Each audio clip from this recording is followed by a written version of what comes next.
The feds just released photos of the Gucci Mane and Pooh Shiesty armed robbery. Let's check it out.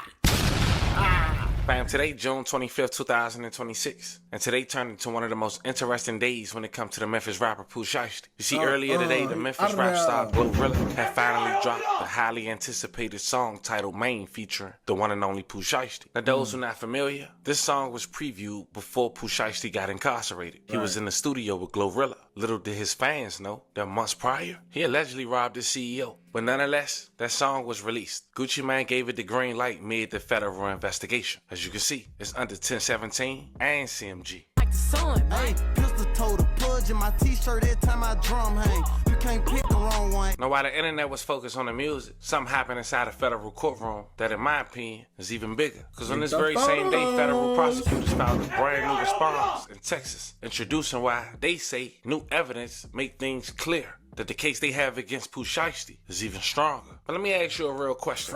Imagine having it so sweet on federal home confinement that, according to the feds, you end up in an inappropriate relationship with not one, but two women responsible for helping supervise you. She allegedly started entering fake date passes so you can move around when you're supposed to be locked down. Then after everything fall apart, those same date passes and contradictions between where you were and where you were supposed to be had turned into evidence against you. Then imagine thinking your daddy got your back through it all, right? Y'all chasing me.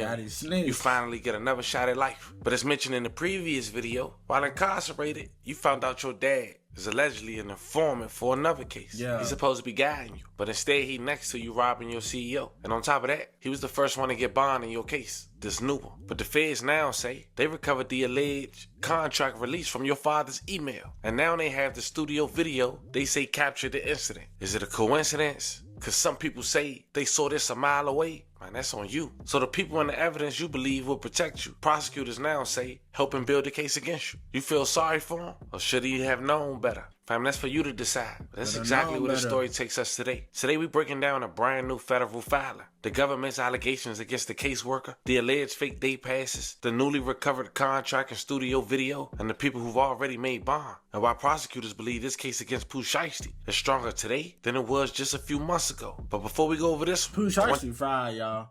Pooh Shiesty is overly fried. If you still screaming Pooh Shiesty, then you just as delusional as bro. I ain't gonna lie, like, y'all recorded it happening.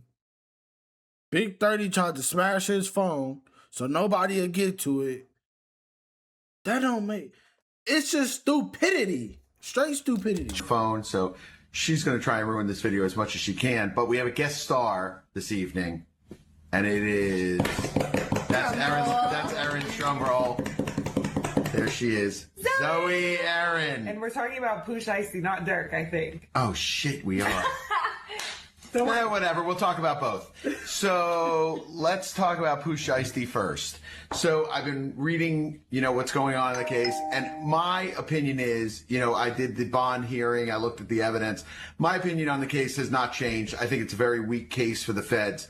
I think it's extremely beatable. I know people are talking about, oh, there's all this evidence, there's actually not that much evidence in terms of what went on, number one. Number two is, I don't even think the feds have jurisdiction over this case. I have no idea how it's a federal case. It, A, does not meet the elements of kidnapping for a federal case. B, there's a big problem in terms of an extortion about this mysterious contract that was signed but then never used, and no one ever talked about it. It never came out in anything. So how that was used for some sort of advantage, it's a crazy case. I still honestly think it's a great case. I know everyone says, oh, he got off the case because he thinks it's a loser. That's not true. When there's cases in different jurisdictions, I always do what's best and what's right for the client, as well as what's right for me in terms of my scheduling and how much time I can dedicate to a case. And that's kind of the big thing about it, is he's got two great attorneys that I think will do a very nice job for him. I think they're going to file the appropriate motions. I think the case is going to get dismissed, or it's going to be greatly weakened to the point where it's not really a case.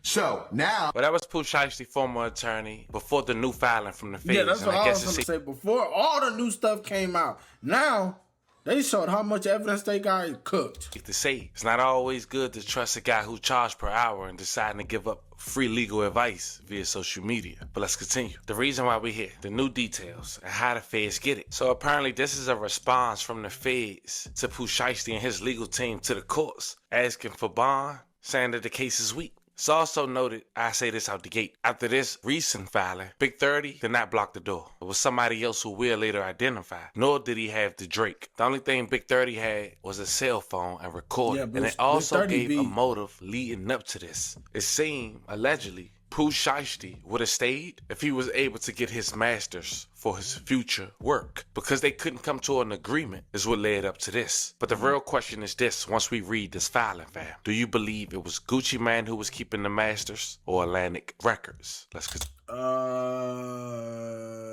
I say both.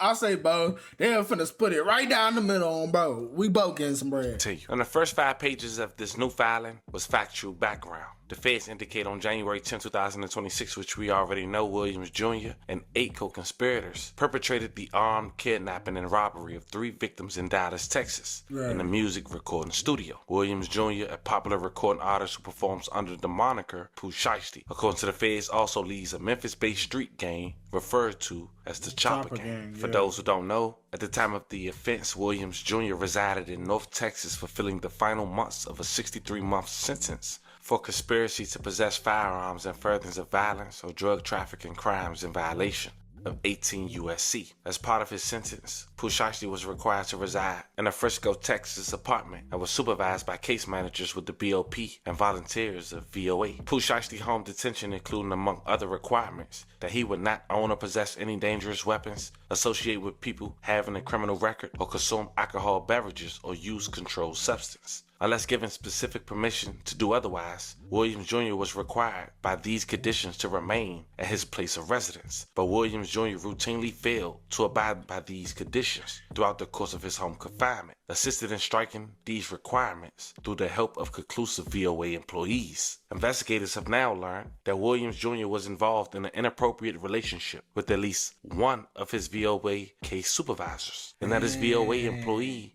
was actively involved in entering fake date passes that would allow Williams Jr. to travel to unapproved locations while he was supposed to be confined to his residence. The feds say the misconduct extended the day of the kidnapping itself on January 10, 2026. They said on that day the employee entered 3 date passes, allowing Pooh Shiesty. Dang, he went a lot of places. Plano, Dallas. To travel and contacted him 19 times over the course of the day. VOA later terminated the employee for this conduct. Despite having VOA employees actively assisting him, Pooh Shiesty still managed to be formally written up for violating his conditions on at least 4 occasions. The first, November 8, 2025, he provided a cold urine sample, which was documented as a refusal. The second, January 30, 2026, failing to appear for a urine. He said he was unable to secure transportation. The next was March 3, 2026, failing to report for his bi-weekly check-in. The next, claiming he did not have transportation to report for a scheduled urinalysis appointment on March 21st, 2026, when Williams Jr. asked if he could report the next morning for the test. VOA approved the request, yet he still failed to report. On page 6, the feds say Pooh Shiesty planned and executed the premeditated armed kidnapping to extort his way out of his recording contract. They say on the day of the offense, Williams Jr. lured R&D, a music industry executive, who we all know as Gucci Mane, and other victims to Dallas under the guise of participating in the business meeting. Pooh Shiesty had been signed. Hey, that's a lot of text. How they get these? What they say? I need 630 for Saturday. Pulling up on WAP. 2 drivers. Understood what we need. Bet them there. Pull up on where I need to get to. I'm there. Let me know. 30, where you at? Bet. When y'all trying to leave out? Finna leave the A. It's on Shiesty who he picked to come. I got the cat and TRX. These drink that still. Everybody can't go to the cuz house at all. Folks be tripping. Damn. R&D record label for over 5 years. But they also point out much of that Pooh Shiesty was federally incarcerated. During his incarceration, they say Williams Sr. and Williams Jr. made numerous unsuccessful attempts to negotiate the terms of Williams Jr. contract with R&D, including trying to obtain the rights to Williams Jr. master recordings. Once Williams Jr. was released to home confinement in October 2025, he personally continued to push these negotiations. While RD remained open to negotiating certain aspects of Williams Jr.'s contract, such as album payouts, RD was adamant that he would not give Williams Jr. the rights to his masters. It was under the pretext of continuing these negotiations that RD believed he was invited to Dallas. On January 10, 2026, RD traveled to Texas to attend a meeting with his photographer, MM, his close friend BP, and his 2 former police officer security guards, CW and TD. Pooh Shiesty arrived at the recording studio with Williams Sr. and his fellow Chopper Gang leaders. Memphis recording artist Rodney White Jr., aka Big 30, his close friend Kendarius Waters, and 5 other Confederates. And we all know at the studio, witnesses believe Pooh Shiesty got a call from his parole officer telling him he wasn't supposed to be out. And after that call, Pooh Shiesty asked to speak with Gucci Mane in the soundproof recording studio room with Pooh Shiesty and Pooh Shiesty dad. Once inside the recording room, Williams Jr. demanded RD release from his recording contract and produce a printed contractual release for RD to sign. The feds say, of course, it was printed hours before at the Staples. They also noted it was later recovered from Williams Sr. email, the actual contract, and other evidence. This is the contract, fam. Bro. They say Gucci Mane refused to sign the presented release paperwork, prompted Pooh Shiesty to instruct Big 30 to bring him his bag. Big 30 returned with his bag. Pooh Shiesty produced an AK-style pistol, pointed it at RD's head, and repeated his demand that RD sign the release of the contract. Unsatisfied with merely obtaining the written release of the contract, Williams Jr. announced that he wanted to film RD. Big 30 recorded RD on his cell phone, stating that Pooh Shiesty dropped from 1017. All while co-defendant DeMarcus Glover, who had entered the this don't make no sense. How you on the recording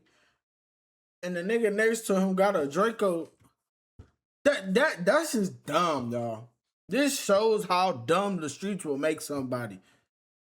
This is crazy. Wow, bro. Wow. Recording room as the altercation ensued, blocked the door holding a Draco. After obtaining RD's signature and verbal release of contract, Williams Jr. robbed RD of around $450,000 worth of personal property, including his wedding band, a watch, a pair of earrings, and cash RD was carrying in his pocket, with signed release and RD's jury in his hand. Williams Jr. and CEO 30 forced RD back into the control room at gunpoint, hands raised. There, the violence continued. Pooh Shiesty and 2 other co-conspirators blocked the exit door with firearms drawn, while the other co-conspirators robbed MM and BP at gunpoint. During the offense, MM had described that he was choked to the point of near unconsciousness, while BP had recounted to investigators that Pooh Shiesty held the barrel of his Draco to the back of his head. Pooh Shiesty and his co-conspirators subsequently exit the larger office building, encompassing the music studio through one set of doors, while RD, MMCW, and TD left through the other and called 911. Then fast forward to April 26. The filing then jumps nearly 3 months ahead. According to the government, Pooh Shiesty was arrested at his apartment in Frisco, Texas on April 1st, 2026. He made his first appearance in federal court on April 3rd. Then came the detention hearing on April 8th. Now here's why prosecutors spend time revisiting that hearing. Because they reminded the district judge, another federal judge had already looked at this evidence once. What the judge said, the government quotes, according to the filing she found, the weight of the evidence was strong. She was troubled by his criminal history, his history involving firearms, and allegations he committed new crimes while on supervision, and the fact that he had already violated most restrictive conditions imposed by the Bureau of Prisons. Then comes the key finding. Judge Tolliver concluded she could not identify any combinations of release conditions that would reasonably protect the community to ensure Pooh Shiesty would not appear in court. That's the ruling his attorney are now asking the judge to overturn. While the government say the case is stronger today, the government basically tell the judge our evidence is no longer what it was in April. According to prosecutors, since that hearing, they recovered evidence they didn't previously have. Specifically, they say they located the alleged contract release, coincidence, the alleged video recording inside the recording room, coincidence, and additionally, evidence supporting the witnesses' version of events. Now pause. That's one of the biggest developments in this entire filing, because the government is essentially saying, Judge, any weakness the defense points to months ago, we've now filled those gaps. The nature of the crime is the government then walks through why they believe detention is still appropriate. And according to prosecutors, Pooh Shiesty stood at the center of everything. They allege he invited everyone to Dallas. He escalated the confrontation. He produced the firearms. He brought armed associates. He robbed Open RD, up. and he continued participating while remaining victims were allegedly robbed. Notice something. Prosecutors aren't trying to divide responsibility. They arguing he was the driving force behind the entire alleged plan. Then there's the 5 witnesses. Now we got to get to one of those defense arguments apparently, because the defense suggests that the government case rests largely on one victim, Gucci Mane, cooperate, and Pooh Shiesty attorney believe he recanted his statements. But the prosecutors strongly disagree. According to this filing, they say they have 5 cooperating witnesses and victims. Not 1, but 5. They also say they had the cell phone location data, surveillance video, and the recording showing RD making the alleged statement that Pooh Shiesty had been released from his label. Did anyone recant? This is another point prosecutors spend time addressing. According to the filing, the defense argued that the victim had previously recanted. The government say they know no such recantment, basically saying Gucci and the witnesses is still cooperating, allegedly. And if they not cooperating, the evidence remain consistent. Shit, I would cooperate too. I ain't gonna lie, I'm cooperating too. Cause you did all that, and we could have just talked like men, gang. We could have talked like men over the contract. We could have did whatever. But instead, you want to pull Drake out on me, try to hit me for $400K worth of stuff that I bought. Oh yeah, I'm gonna be the biggest witness. So you to take what you want, my fam. mama. It's pretty much this filing. I mean, Pooh Shiesty was having relations with the people who were supervising him, which made sense about the day passes. He still couldn't get right. His father was trying to get his master's. That didn't work, so he piped him up to get released in its entirety. Daddy was the first to get bail, then all of a sudden the feds got the contract. Come on, fam.